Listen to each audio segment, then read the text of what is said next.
trying the Fenty Beauty Pro Filter Soft Matte Longwear Foundation. So, I'm in the shade 230. Ang nakalagay dito guys, shake well daw. So, matagal-tagal ko nang hindi nagamit yung foundation na to guys, no? I'm gonna use this brush. Very konti lang tayo maglagay. Like that lang. Like this, I guess. So, I don't want to put a lot because I don't want it to be like too obvious, I guess. So guys, how it feels, yeah, it looks matte and it's not too moisturizing sa face. So buti na lang nag-apply ako ng Hydrolac Light Moisturizer. But I think the coverage is really plakado. Kahit konti lang yan guys, so yan, ganyan lang kakonti. Pero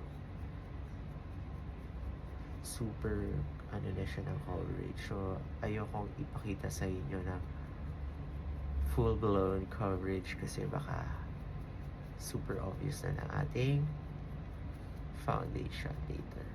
So dito tayo.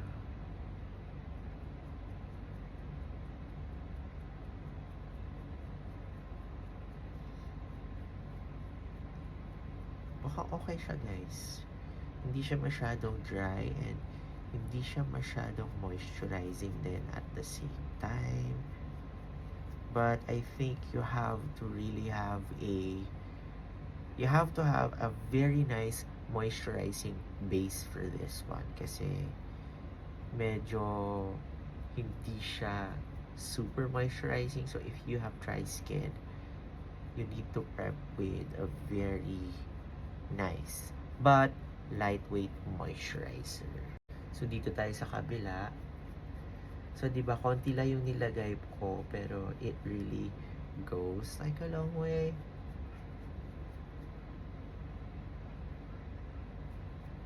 Di ba? Yan.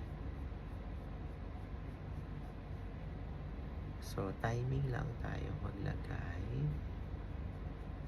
ng ating fondasyon.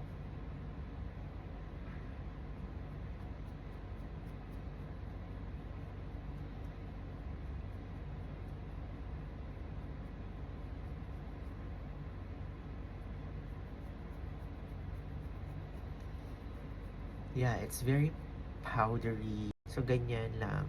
Sobrang konti lang. So, I guess I will go ahead sa nose. So, sa nose naman guys, I'm very, very gentle lang. Kasi, we don't want to put a lot. Kasi, pag nalagyan natin sa nose ng sobrang dami, dyan siya nagiging obvious din minsan. Oh, I think marami tayong nalagay. Kasasabi lang. Huwag marami.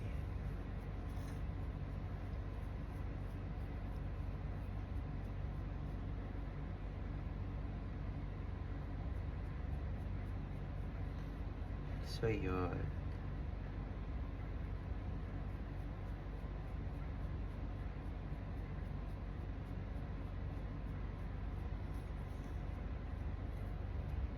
Okay siya in terms of covering the pores. Kasi yung pores natin guys, medyo humongous ang ating pores. Alam mo naman, di tayo pinagpala ng maliit na pores. Kaya kailangan gumamit ng mga skincare para lang lumuit ng pores. Ganun ang situation ko guys. Powder na darker shade dito sa lateral areas ng ating face. For contouring is life. I'm gonna use, of course, the Dior Forever Natural Velvet 2N dito sa outer area. Just gonna go ahead and do that. And just do this. Very konti lang guys kasi super matte na to. So hindi siya nagjo-joke nung sinabi niyang soft matte siya. Kasi matte talaga siya guys.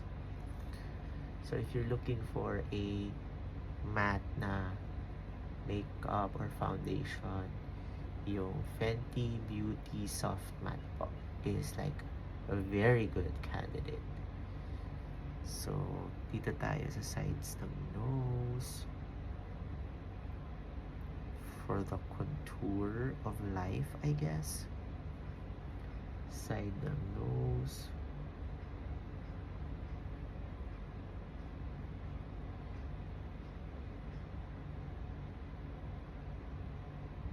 And then guys, lighter shade on the central parts of my face. Again, your Forever Natural Velvet 1N. Okay, sa gitna tayo. Ayan.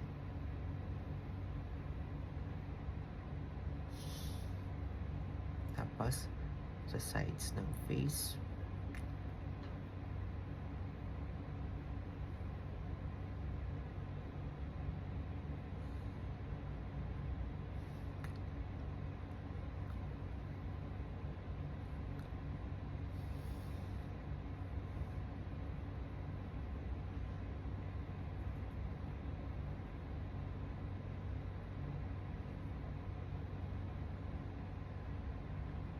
Ganyan guys.